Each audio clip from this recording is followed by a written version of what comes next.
You arrive before the sun. The sky above Coronado, California, is still dark, the horizon only beginning to glow faintly over the Pacific Ocean. The wind coming off the water is cold enough to cut through your clothes, and the sand beneath your boots feels damp and heavy. There are about 180 men standing beside you on the beach. Some stare straight ahead, some shift nervously in the sand, some bounce slightly on their feet, trying to stay warm. All of you came here believing the same thing, that you are different, that you are strong enough, that you want it badly enough, that no matter how hard the training becomes, you will not quit. A few yards away stands a brass bell mounted on a wooden frame. The instructors made sure everyone noticed it the moment they arrived. They told you exactly what it means. If you want to quit, you simply walk up to the bell and ring it 3 times. That's it. No paperwork. No speeches. No shame from the instructors. Just 3 rings. Then you're free to leave. You stare at the bell now, wondering how many of the men around you will eventually stand in front of it. The instructors already know the answer. Most of them. They walk down the line slowly, studying each face as if trying to memorize it. One of them finally stops in front of the class. He looks completely unimpressed. You're here because you think you're tough, he says calmly. His voice carries easily over the sound of the waves. You think wanting it badly is enough, he pauses. It isn't. No one speaks. You are about to begin basic underwater demolition SEAL training, but the hardest military training program in the world. He gestures toward the ocean. Right now there are about 180 of you standing here. Then he points to the bell. In a few months, if you're lucky, maybe 30 of you will still be here. The wind blows harder off the water. Someone swallows loudly behind you. The instructor continues. Our job isn't to train you. He smiles slightly. Our job is to make you quit. Training begins immediately. There's no adjustment period. No slow introduction. Within the first hour you're rerunning down the beach with boots, sinking deep into soft sand, while instructors shout at you to move faster. 4 miles. Then, another 4. Your lungs burn and your legs already feel heavy, but the instructors don't slow down. After the run comes the ocean. You're ordered into the freezing Pacific wearing only shorts. The water hits your skin like a shock. Every muscle tightens. Instantly. You wade deeper until the water reaches your chest. Then the instructors begin shouting again. Down, you drop into the surf. Up, you stand again. Done. Again. Again. The cold becomes unbearable after only a few minutes. Your teeth chatter uncontrollably. The instructors watch with expressionless faces. They're not looking for strength. They're watching for weakness. The day continues like that. Running, swimming, push-ups, carrying rubber boats on your head while sprinting across the sand. Your shoulders feel like they're tearing apart under the weight. One man slips. The log tilts. The instructors blow their whistles immediately. Start over. It doesn't matter that the rest of you held your end. One person fails, everyone pays. That lesson becomes very clear very quickly. You are no longer individuals. You are a team. And if one man quits, the team suffers. By the end of the first week, the bell rings for the first time. It happens during a brutal afternoon workout. One of the candidates suddenly walks away from the formation. No one stops him. No one says anything. He walks slowly across the sand toward the brass bell. Everyone watches. He removes his helmet liner, sets it carefully on the ground, and grabs the rope. The first ring echoes across the beach.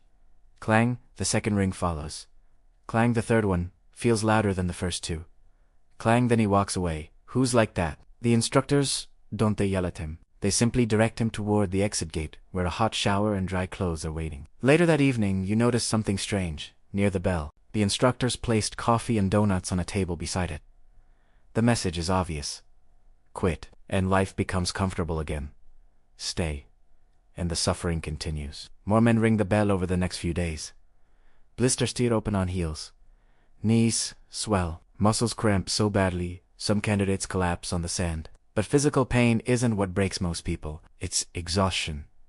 And soon the instructors introduce the worst part of training. Hell Week. It begins just after midnight on Sunday. You're asleep when explosions suddenly go off near the barracks. Flashbangs, whistles. Instructors storm the room shouting, "Get outside! Move!" You scramble into the cold darkness with the rest of the class. The instructors are already smiling. Welcome to Hell Week. The next 5.5 days blur together. You run everywhere. You carry boats, you drag logs, you crawl through mud, you paddle rubber boats through freezing surf while waves crash over you. Worst of all, you almost never sleep. Over the entire week, you'll get about 4 hours of sleep total, not per night. Total, your body slowly stops functioning the way it should. By the third day, you begin seeing things that aren't there. One man in your boat crew starts talking to someone who doesn't exist. Another laughs uncontrollably for 10 minutes straight before collapsing. The bell rings constantly now. Candidates stumble toward it in exhaustion. Some cry. Some look relieved. By Wednesday, nearly 3/4 of the class is gone. But you're still here. Not because you're the strongest. Not because you're the fastest. Many men who quit were stronger than you. The difference is simple. Your mind keeps telling you to quit, but you refuse to listen. When Hell Week finally ends, the surviving candidates are barely recognizable. Faces hollow, eyes bloodshot, bodies shaking from exhaustion. But the instructors gather everyone together on the beach and make one thing clear. This isn't the end, one of them says. It's just the beginning. Weeks later, after months of training, the day finally arrives. You stand with the remaining members of your class. You arrive before the sun. The sky above Coronado, California, is still dark. The horizon only beginning to glow faintly over the Pacific Ocean. The wind coming off the water is cold enough to cut through your clothes, and the sand beneath your boots feels damp and heavy. There are about 180 men standing beside you on the beach. Some stare straight ahead, some shift nervously in the sand, some bounce slightly on their feet, trying to stay warm. All of you came here believing the same thing, that you are different, that you are strong enough, that you want it badly enough, that no matter how hard the training becomes, you will not quit. A few yards away stands a brass bell mounted on a wooden frame. The instructors made sure everyone noticed it the moment they arrived. They told you exactly what it means. If you want to quit, you simply walk up to the bell and ring it 3 times. That's it. No paperwork. No speeches. No shame from the instructors. Just 3 rings. Then you're free to leave. You stand at the bell now, wondering how many of the men around you will eventually stand in front of it. The instructors already know the answer. Most of them. They walk down the line slowly, studying each face as if trying to memorize it. One of them finally stops in front of the class. He looks completely unimpressed. You're here because you think you're tough, he says calmly. His voice carries easily over the sound of the waves. You think wanting it badly is enough, he pauses. It isn't. No one speaks. You are about to begin basic underwater demolition SEAL training. Buddha's the hardest military training program in the world. He gestures toward the ocean. Right now, there are about 180 of you standing here. Then he points to the bell. In a few months, if you're lucky, maybe 30 of you will still be here. The wind blows harder off the water. Someone swallows loudly behind you. The instructor continues. Our job isn't to train you. He smiles slightly. Our job is to make you quit. Training begins immediately. There's no adjustment period. No slow introduction. Within the first hour, you're rerunning down the beach with boots sinking deep into soft sand, while instructors shout at you to move faster. 4 miles. Then another 4. Your lungs burn and your legs already feel heavy, but the instructors don't slow down. After the run comes the ocean. You are ordered into the freezing Pacific wearing only shorts. The water hits your skin like a shock. Every muscle tightens instantly. You wade deeper until the water reaches your chest. Then the instructors begin shouting again. Down. You drop into the surf. Up. You stand again. Down. Again. Again. Again. Months later, the deployment order arrives. 6 months overseas. Your first real mission. The night before departure, the team loads equipment onto a transport aircraft. Weapons, body armor, radios, night vision gear. You move quietly with the rest of the platoon. No one talks about fear. No one talks about what might happen. In the SEAL teams, those things are understood. They don't need to be spoken. Your first mission begins in darkness. The helicopter blades roar as the aircraft flies low over unfamiliar terrain. You sit inside the cabin with the rest of the team, rifle resting across your lap. Your heart beats faster than usual. The cabin lights are dim. Everyone checks their gear silently. Night vision goggles slide into place. The helicopter slows. The pilot's voice comes through the headset. 30 seconds. Your breathing becomes slow and controlled. You've trained for this moment hundreds of times, but training doesn't fully prepare you for the reality. The helicopter lands, the doors open, Cold air rushes inside. Go, go. The team moves quickly into the darkness. Boots hit the ground. The helicopter lifts away behind you, and suddenly the world becomes quiet. Your platoon moves toward a small compound. The target is believed to be inside. A man responsible for building roadside bombs. Your team reaches the outer wall. The breacher moves forward with explosives. You watch carefully. He places the charge. Everyone turns away. A dull explosion breaks the night. The door collapses inward. Go! The team rushes inside. Rooms are cleared one by one. Doors kicked open. Flashlights sweeping corners. Your job is security outside the building. You watch the rooftop across the street through your rifle optic. Everything feels strangely calm, until suddenly it isn't. Gunfire erupts from inside the building. Short bursts. Shouting. Your body reacts instantly. You raise your rifle and scan the streets for movement. Your heart pounds in your chest. A bullet snaps past somewhere nearby. The sound surprises you. In training, they always described gunfire as a crack. In real life, it sounds different. Like a sharp snap in the air, the tiny sonic boom of a bullet passing too close. Inside the compound, the gunfire stops, as suddenly as it began. Then the radio crackles. Target secure. Your shoulders relax slightly. The team exits the building moments later. The suspect is in custody.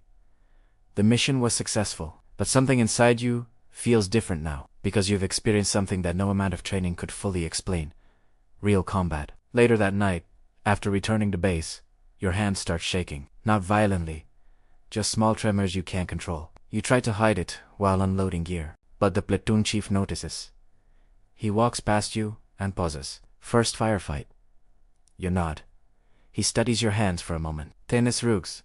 They stop shaking eventually. He walks away without another word.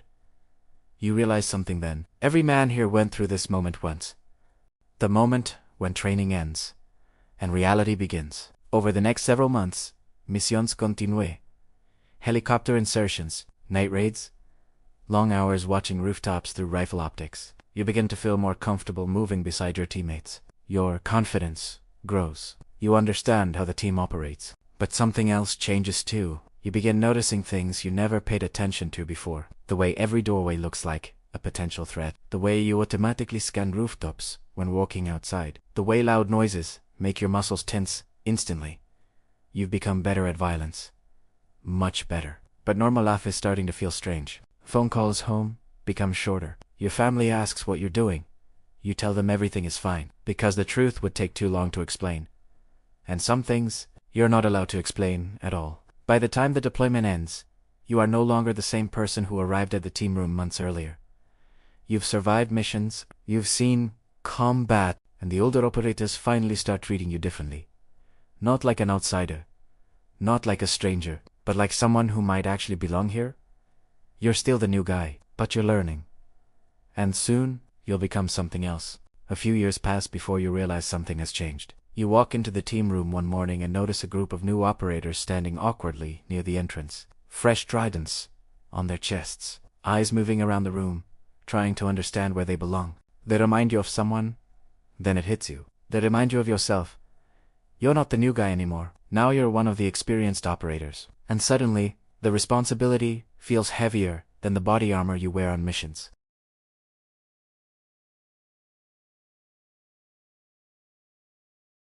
Every SEAL team operates on a cycle. Train, deploy, return, train again. 18 months of preparation for 6 months of combat. During training cycles you spend most of your time at the range. Thousands of rounds every week. Your hands reload magazines automatically now. Muscle memory takes over, long before your brain has time to think. You also begin specializing. Every SEAL develops a role within the platoon. Snipers control distance. Medics keep people alive. Communication specialists keep the team connected. You become the breacher. The man responsible for getting the team through doors. At first it sounds simple. Break the door. Let the team enter. But breaching requires precision. You'll learn how explosives behave against different materials. Wood, steel, concrete. Too little explosive force and the door holds. Too much and you risk injuring the men standing behind you. You practice constantly, measuring charges, placing detonators, timing the entry perfectly. Because when the explosion happens, The assault team moves through the opening within seconds. If the breach fails, the entire mission can collapse. The responsibility sits quietly in the back of your mind every time you prepare a charge. Your third deployment begins during the middle of a hot summer. Different country, different language, but the mission always feels the same. Find the target, capture or eliminate. The team flies into remote villages under cover of darkness. Helicopters approach low and fast, rotors kicking up dust and debris as they land. The moment the doors open, the team moves quickly. Every step is practiced, every movement deliberate. You no longer feel the intense nervous energy you experienced during your first deployment. Instead, there is focus, calm, efficiency. The team reaches the compound wall. You step forward carrying a small bag of explosives. The rest of the platoon forms security positions around you. You examine the door quickly. Metal frame, wooden center. You estimate the correct amount of explosive without even thinking. Charge plus a detonator connected. You step back and give this signal. Everyone turns away. The explosion punches through the night air. The door disappears in a cloud of dust and splinters. Go! The team floods through the opening, room by room. Clear. Next room. Clear. Everything moves quickly, almost automatically. This is what years of training produce. A machine made of people. But not every mission goes smoothly. During one operation, intelligence suggests a high-value target is hiding inside a small house at the edge of a village. Your team moves into position just after midnight. You prepare the breach. The door explodes inward exactly as planned.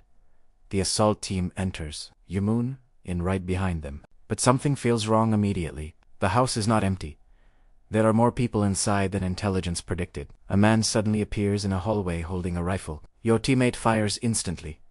The man drops. Then a child starts crying in the next room. You freeze for a moment. No one expected civilians. Your team clears the rest of the house quickly. Inside a back room, you find the real target. But he isn't alone. A woman stands beside him. Two children hide behind her. The target grabs one of the children suddenly, pulling the boy in front of his body while reaching for a weapon with his other hand. Everything happens in less than a second. Your teammate takes the shot. The bullet hits the target directly between the eyes. The child is untouched, but the round passed so close to his head that you can feel the weight of that moment long after the mission ends. The boy survives. Physically unharmed. You keep repeating that phrase in your mind. Physically unharmed. Because mentally, none of you walk away untouched. After several deployments, you start noticing changes in yourself.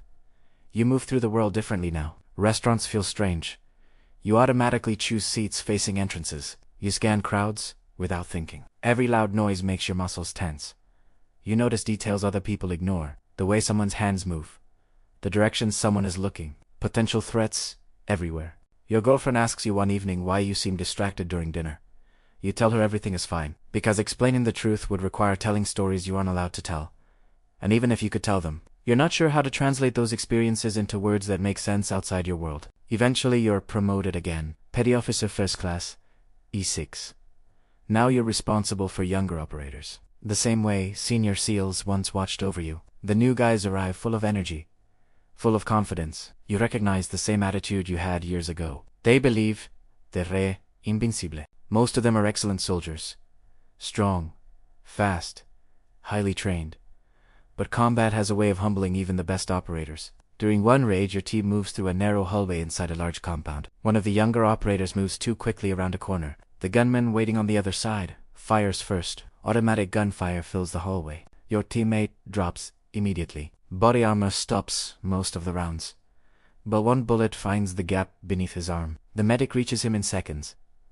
Everyone works fast. Tourniquet applied. Pressure on the wound. But the bleeding doesn't stop. He dies 4 minutes later. It was 24 years old. The mission continues, because it has to. The rest of the building must be cleared. But later that night, the entire platoon sits in silence inside the team room. No one speaks for a long time. You've been to funerals before, but losing someone from your own platoon feels different. You realize something important during the memorial service a week later. Combat doesn't just take lives. It takes pieces of the people who survive. Your body begins showing the costs as well. Your knees ache constantly from parachute landings. Your back hurts from carrying heavy gear across mountains and cities. Your hearing fades slightly after years of explosions and gunfire. The damage accumulates quietly, but deployments continue. The team continues. The mission continues. And you keep moving forward with the men beside you, because in the SEAL teams, You never quit on the people standing next to you, no matter what it costs. Soon, you'll carry even greater responsibility, because the next promotion won't just make you an operator, it will make you a leader.